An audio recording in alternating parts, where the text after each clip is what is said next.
Message en ligne de l'Église Serve Baptist Church, Pasteur Michel à votre service, au service de notre Seigneur Jésus, dans sa précieuse parole. Ici, la semaine prochaine, le 28, nous aurons un culte bilingue, 10 heures, à l'Église, suivi de notre réunion d'affaires annuelle. Donc, le prochain message YouTube va aller au 3 mai, prochain dans 2 semaines, le 3 mai, prochain message YouTube. Et aussi, encore une fois, je veux vous souhaiter le bienvenu. Une petite citation avant de commencer. Si nous vivions selon les enseignements de Jésus-Christ, la vie serait tellement plus simple. Amen. Je suis content de vous revoir et même si je vous vois pas littéralement, merci pour ceux qui sont fidèles à l'écoute de ces messages. J'espère que ça vous encourage à lire davantage la parole de Dieu, d'étudier la parole de Dieu et d'appliquer la parole de Dieu dans votre vie. Prions. Seigneur Jésus, encore une fois, nous allons passer un court temps ensemble dans ta parole pour mieux te connaître, mieux te servir. Et Seigneur, mieux avancer dans notre spiritualité vers toi. Seigneur, on te demande par la puissance de ton Saint-Esprit que tu peux nous aider, nous diriger, nous guider, Seigneur, dans ta sagesse, qui est ta parole. Et par le Saint-Esprit nous convaincre. Et on te remercie d'avance, Seigneur, pour tout ce que tu vas faire dans nos cœurs, au nom précieux de Jésus. Amen. Le titre de notre message de Hébreux 5:11 à 6:3, je pensais de finir la chapitre 6. Par contre, en faisant l'étude, j'ai vu qu'il y avait pas mal de stock, plus que je pensais dans ces passages. Fait que ça se peut même que le message soit un petit peu plus long que d'habitude, mais vous verrez pourquoi. Il y a toujours certaines questions que je devrais me poser en tant que croyant. Suis-je à un point dans ma relation avec Jésus où je peux partager ma foi en Christ avec les autres avec une certaine facilité? Ce que Christ a fait dans ma vie, est-ce capable de partager? Vous savez, 1 Pierre 3,15, « Mais sanctifiez dans vos cœurs Christ le Seigneur, étant toujours prêt à vous défendre, avec douceur et respect, devant quiconque vous demande raison de l'espérance qui est en vous. » Ça fait partie de notre vie chrétienne, d'être capable de partager ce que le Seigneur a fait. Suis-je capable, avec une certaine mesure, d'expliquer ce que la Bible dit, pourquoi je crois ce qu'elle dit, et pourquoi je crois que même la Bible est la parole de Dieu? Suis-je assez honnête aussi pour dire aux autres, je n'ai pas toutes les réponses à leurs questions, mais la Bible, oui. Ne jamais prétendre tout savoir, et ça devrait être très facile à faire, car je ne sais pas tout. Les amis, quand j'enseigne la parole de Dieu, soit que j'ai appris ou je suis en train d'apprendre même au moment que je prêche ou je partage, Dieu est tellement grand. Est-ce que je continue d'apprendre et de grandir spirituellement grâce à la parole de Dieu? Est-ce que je m'efforce d'aimer les uns les autres, ceux qui partagent les mêmes foi? Le message aujourd'hui pourrait peut-être m'aider et vous aider, voir où est-ce que nous sommes spirituellement. Avant cela, rappelons-nous de ce que nous avons vu la semaine passée. L'auteur de l'Épître d'Hébreux, un fait très important de comment est-ce que Jésus est notre souverain sacrificateur quand il est notre sauveur, notre Seigneur. Si nous avons accepté Christ comme cela, il est notre souverain sacrificateur, qui fait en fait que nous pouvons nous présenter devant le trône de la grâce à travers le Christ, dans le but de nourrir et de grandir dans notre relation personnelle avec Dieu. Nous avons vu Aaron, qui avait été choisi et nommé par Dieu parmi les hommes pour servir dans le temple terrestre en tant que premier sacrificateur humain. Il était choisi de Dieu pour présenter les offrandes et les sacrifices d'animaux à Dieu pour les péchés du peuple et pour ses propres péchés. Il devait intercéder pour le peuple et pour lui-même, sur l'ancienne alliance.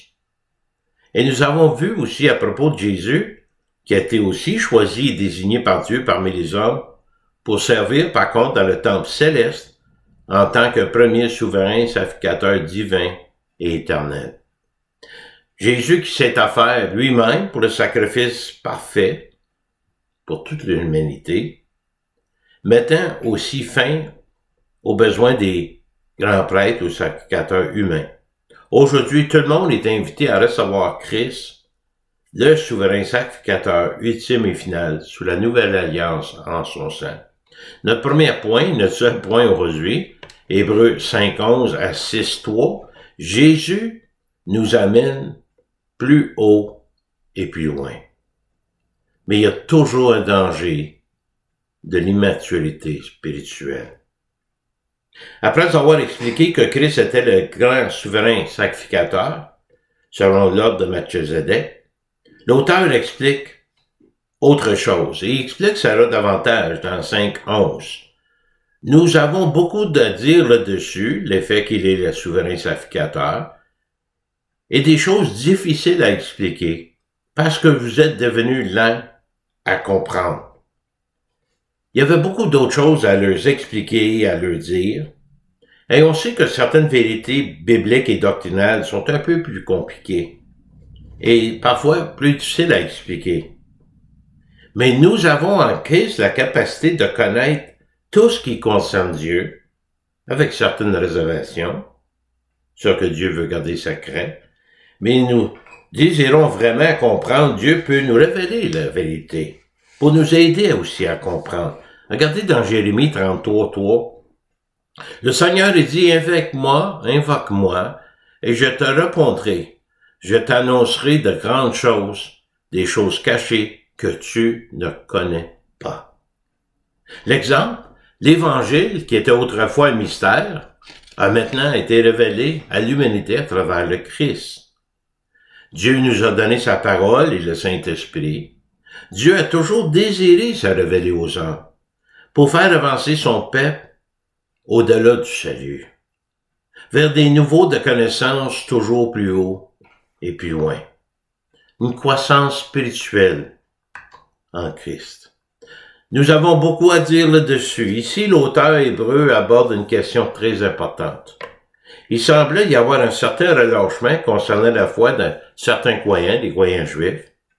Et le problème n'était pas toujours que le message était trop compliqué, c'est plutôt que les auditeurs étaient rendus durs d'oreille, devenus lents à croire.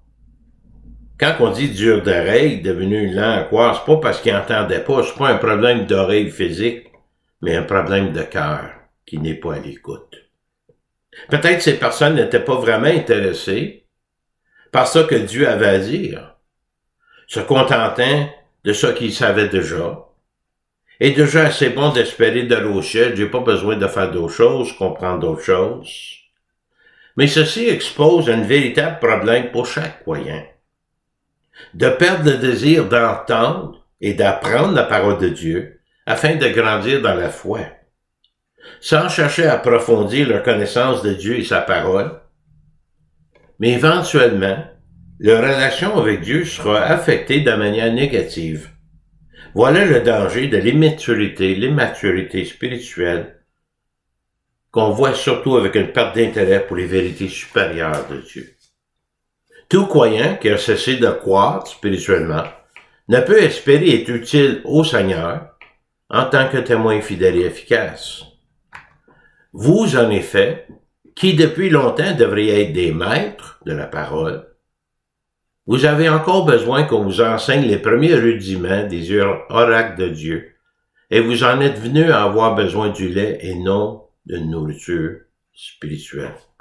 À ce moment-là, depuis qu'ils étaient devenus disciples de Jésus, il aurait dû être beaucoup plus mature dans la parole, des maîtres de la parole, plus de ce qu'il était vraiment.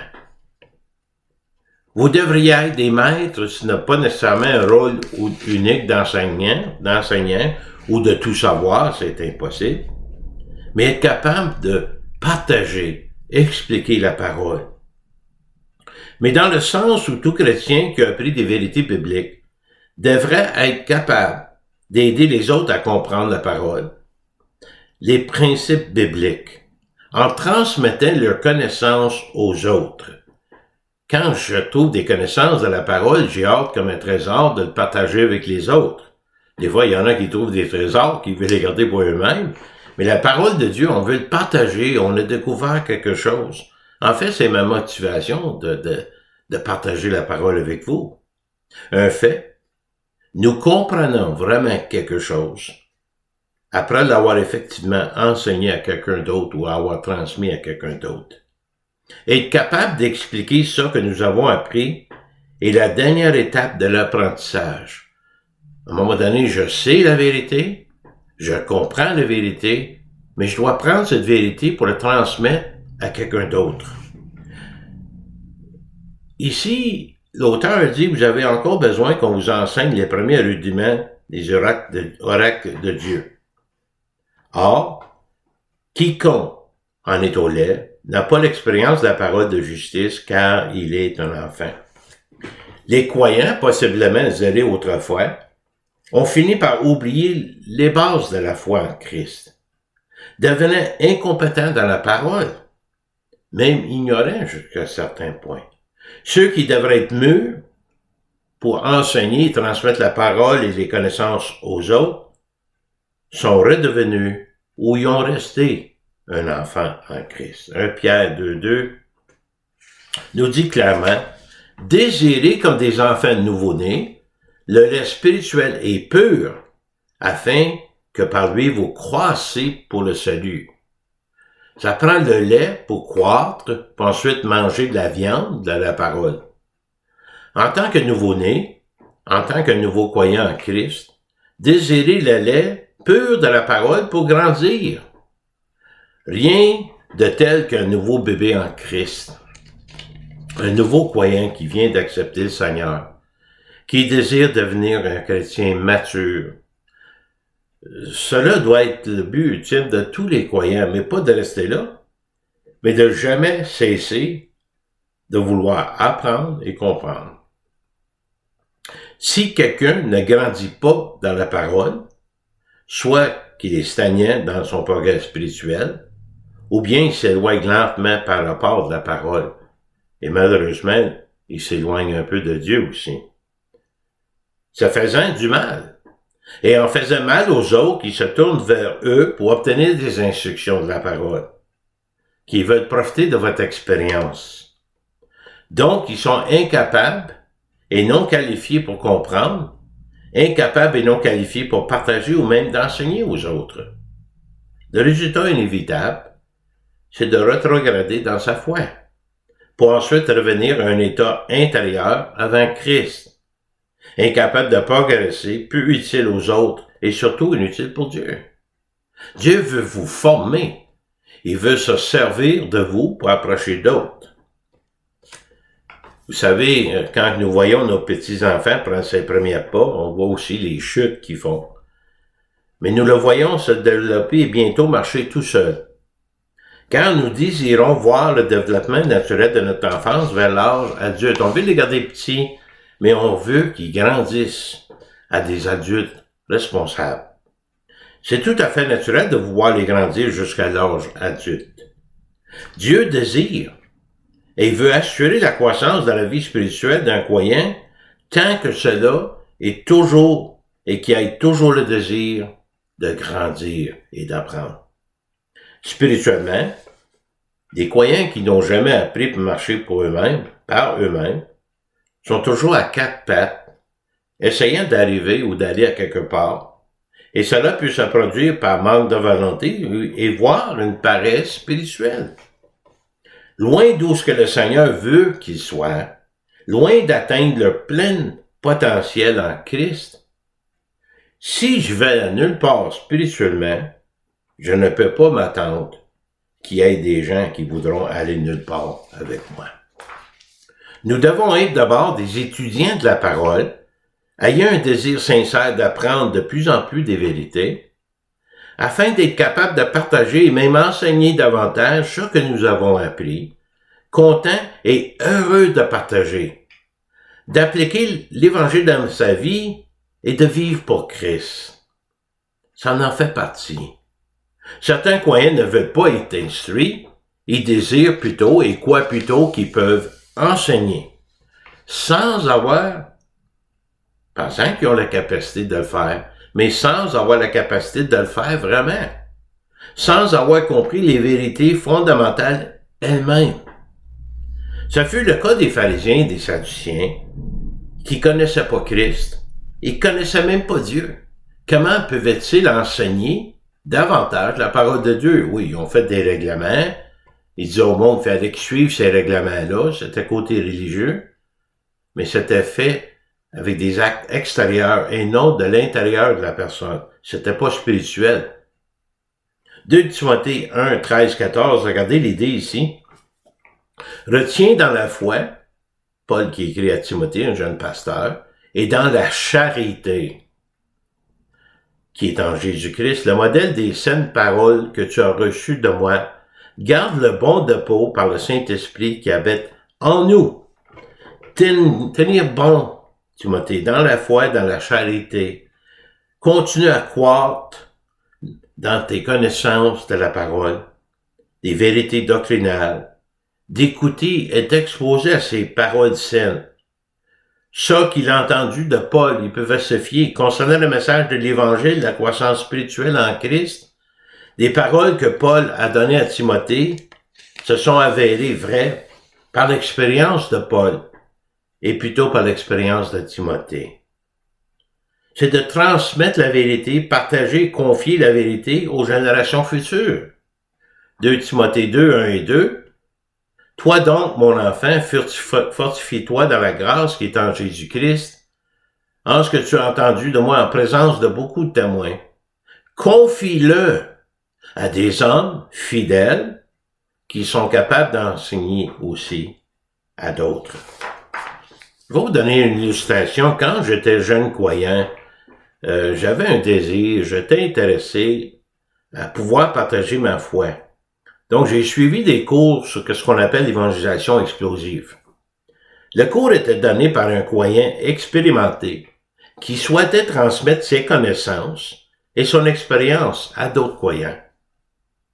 À un moment donné, à force de prendre le cours, cette personne m'a demandé si je souhaiterais enseigner le premier niveau du cours avec des missionnaires de Bethel, Parole de vie, qui étaient là, qui apprenaient en même temps le français, et que si je décidais j'étais capable de faire ça, ça lui permettrait d'enseigner d'autres élèves à un deuxième niveau.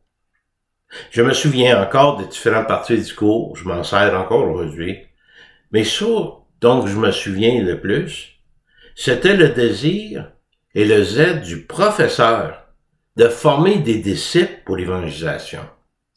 Cette personne avait atteint une certaine maturité spirituelle dans leur marche avec Dieu et c'était apparent. Disposés et capables de transmettre leur foi comme exemple à suivre. Cette expérience a joué un grand rôle dans mon désir non seulement de partager la parole, mais aussi de prêcher la parole par la grâce de Dieu. Et me voilà. Merci Seigneur. L'auteur explique comment la croissance est nécessaire et essentielle, c'est pas une option. Mais la nourriture solide est pour les hommes faits, pour ceux dont le jugement est exercé par l'usage à discerner ce qui est bien et ce qui est mal.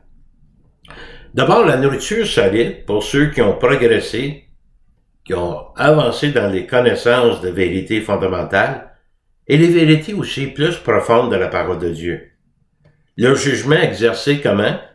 Ils apprennent à appliquer, puis à force d'appliquer la vérité sur le plan doctrinal et moral, ils sont capables de discerner ce qui est bien et ce qui est mal.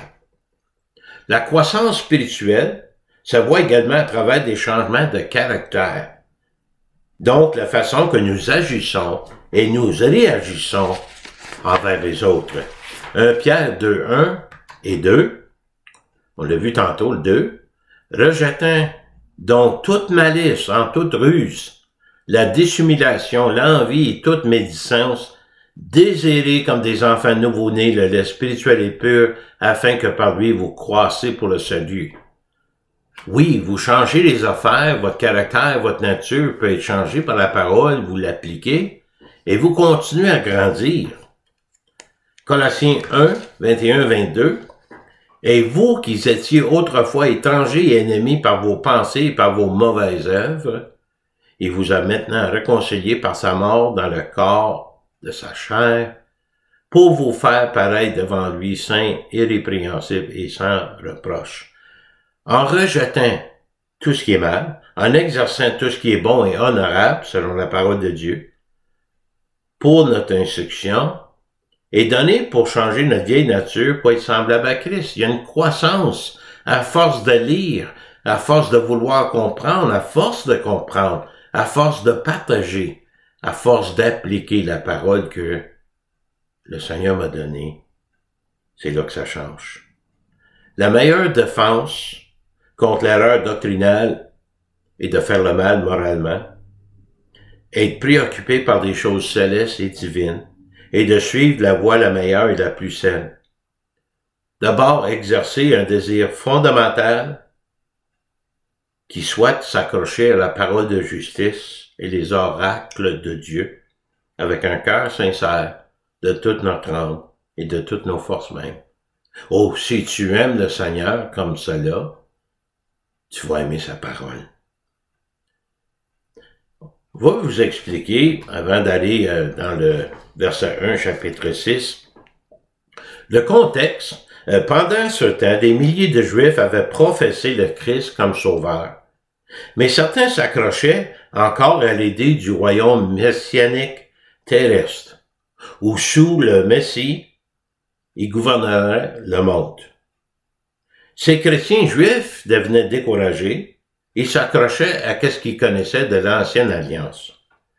Ils trouvaient un certain confort ou réconfort et espéraient toujours que ça arrive, que le Messie arrive. Mais certains chrétiens juifs ne voulaient pas abandonner la religion, les traditions rituelles, mais ils ne voulaient pas vraiment s'identifier juste avec Christ.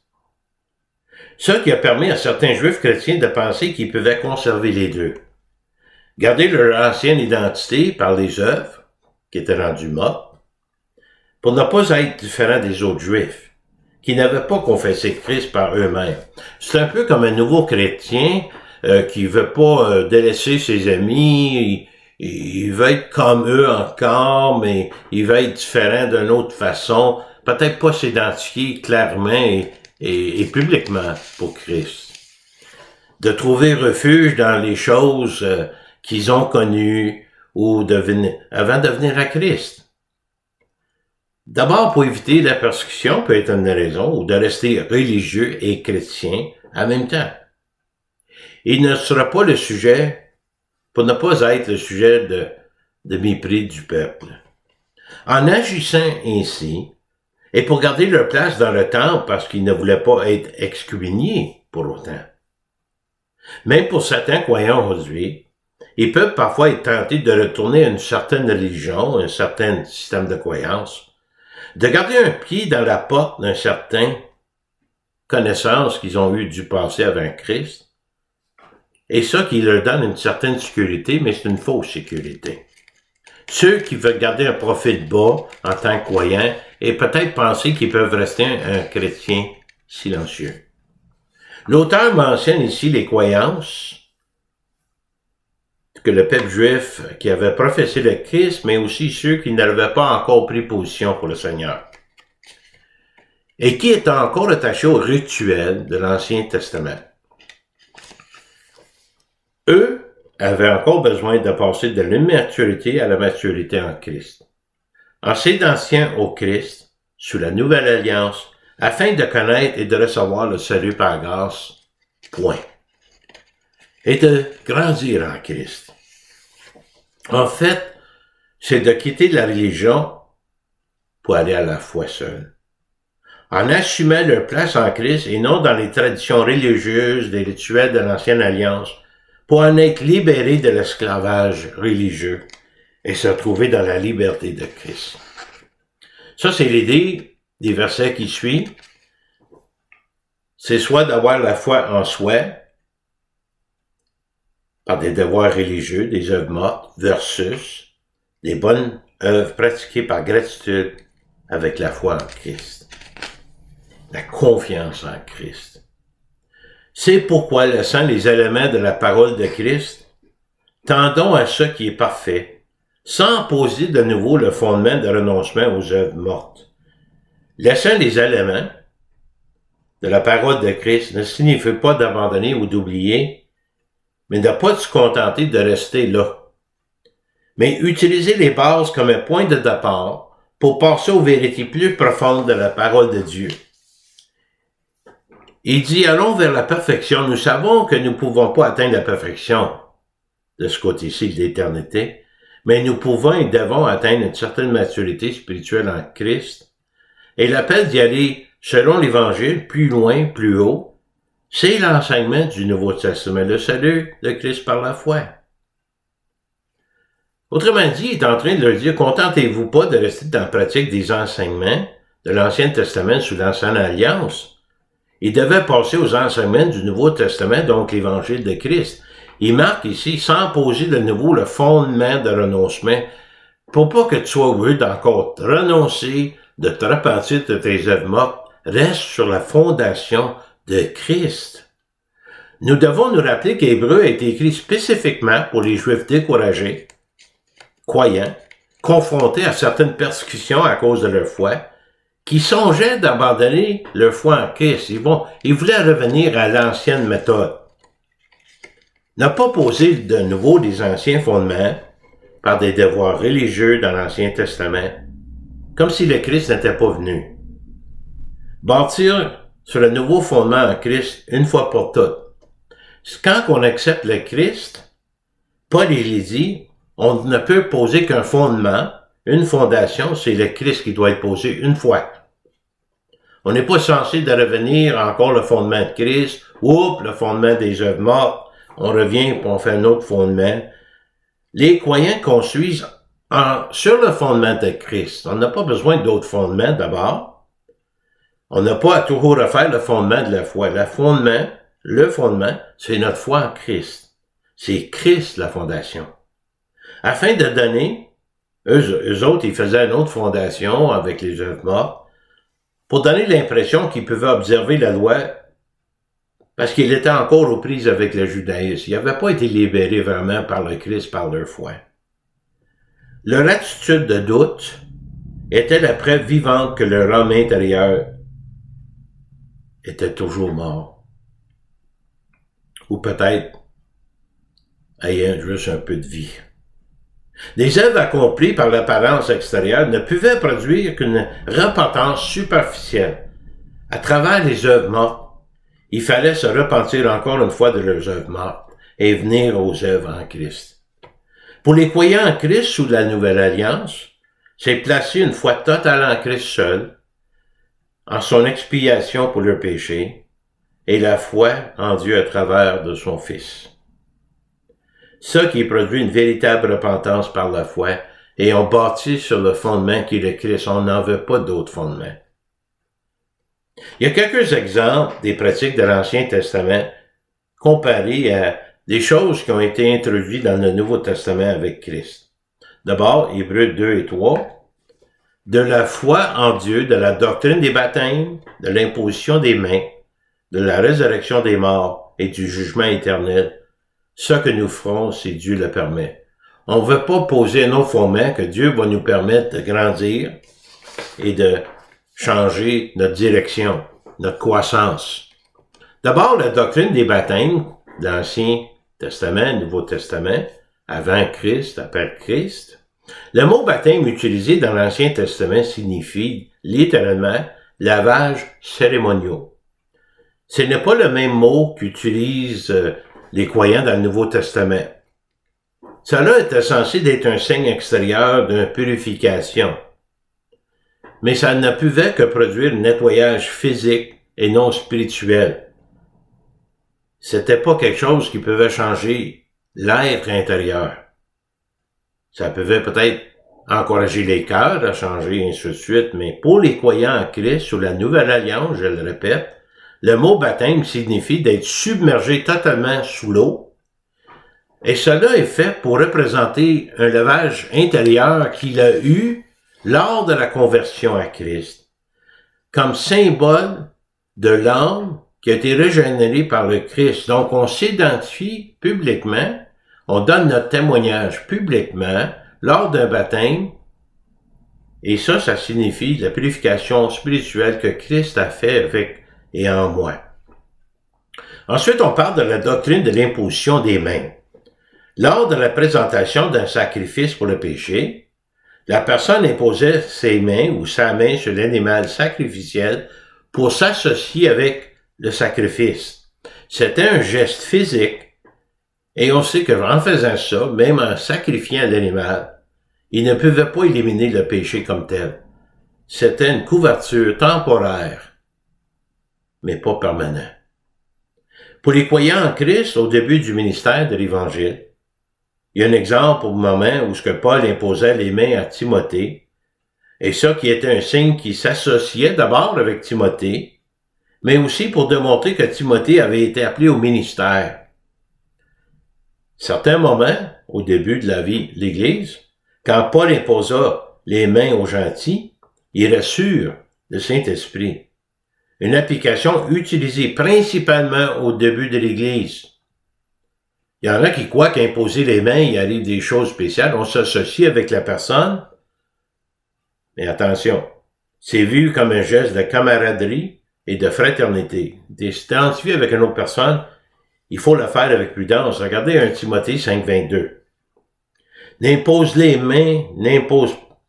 mains à personne avec précipitation et ne participe pas au péché d'autrui.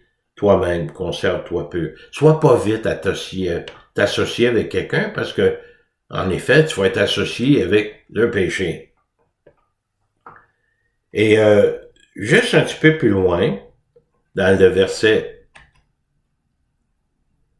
les versets 2 et 3, on parle aussi de la résurrection des morts, le jugement éternel.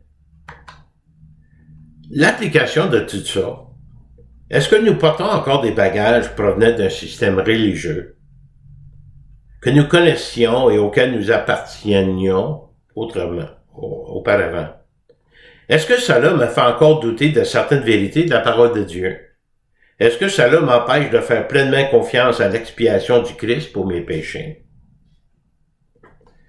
Et c'est là qu'il se trouve beaucoup de gens qui se nomment chrétiens et qui ne s'associent pas ouvertement de Christ, qui nient même que la Bible soit fiable et la parole de Dieu digne de confiance. La vraie question devrait être, sont-ils des vrais chrétiens? Une autre affaire que je veux vous partager, puis je vais juste prendre une note ici, c'est la résurrection des morts et le jugement dernier. Pour ceux qui pratiquaient des œuvres mortes, on fait allusion souvent aux pharisiens et sadduciens qui encourageaient le monde à faire des rituels, des traditions. Ils n'étaient pas vraiment nés spirituellement, ils étaient toujours morts spirituellement et condamnés en même temps éternellement. Pour ceux qui viennent à Christ, non seulement que vous êtes sûr que vous allez ressusciter, votre spiritualité, l'âme spirituelle renaît, vient en vie, vous êtes né de nouveau, et ensuite vous recevez la vie éternelle en Christ. Donc, vous ferez pas face au jugement dernier, mais vous allez vivre éternellement avec le Seigneur. Je voulais juste vous rajouter ça. Donc, Hébreux 5:11, 6:3, Jésus nous amène plus haut et plus loin, mais il y a toujours le danger de l'immaturité spirituelle. L'immaturité spirituelle des personnes abordées ici était évidente, à la fois par leur manque de discernement entre le bien et le mal, et par leur intention d'abandonner Jésus et de retourner au judaïsme. Ça, on va le traiter plus en détail la semaine prochaine. On va même parler d'apostasie. Une citation. « Nous ne serons jamais courageux si nos convictions changent en fonction de l'opinion des gens à notre égard. » Comme j'ai mentionné dans 2 semaines, Jésus, la seule voie, danger de s'éloigner, qui peut amener à l'apostasie, et Jésus n'abandonne jamais les siens, et on doit être assuré de cela. En conclusion, comment puis-je grandir dans la foi vers la maturité en Christ? D'abord en m'exposant aux vérités de la parole de Dieu par la foi en Christ. D'abord, la révélation de Dieu à travers la parole écrite, la révélation de Dieu par l'incarnation de Dieu dans la parole vivante, l'expiation du péché par le sang de Christ, la justification du pécheur par la foi en Christ, la régénération du cœur par le Saint-Esprit et la résurrection du corps par le même Esprit. On voit ici l'œuvre de la Trinité, Dieu le Père, Jésus le Fils et par le Saint-Esprit. Pour le croyant qui va aller plus loin et plus haut, à ce que Christ a préparé pour eux, en effet, il veut vous délivrer de les fardeaux religieux, des œuvres mortes, à la liberté en Christ pour les œuvres de justice de Dieu qui vous a préparé. Ces personnes-là qui grandissent dans la foi, dans la maturité en Christ, seront reconnues par leur discernement spirituel et par leur engagement inébranlable avec Christ. J'ai choisi quelques versets que je veux vous partager avant la fin. 2 Pierre 3,17. Vous donc, bien-aimés, qui vous êtes avertis, mettez-vous sur vos gardes de peur qu'ils entraînent d'être entraînés par l'égarement des impies, vous ne veniez à déchoir à votre fermeté. Mais croissez dans la grâce et dans la connaissance de notre Seigneur et Sauveur Jésus-Christ. À lui soit la gloire maintenant et pour l'éternité. Éphésiens 14 et 15, chapitre 4, afin que nous soyons plus des enfants, flottants et emportés par tout vent de doctrine, par la tromperie des hommes, par le ruse dans les moyens de séduction.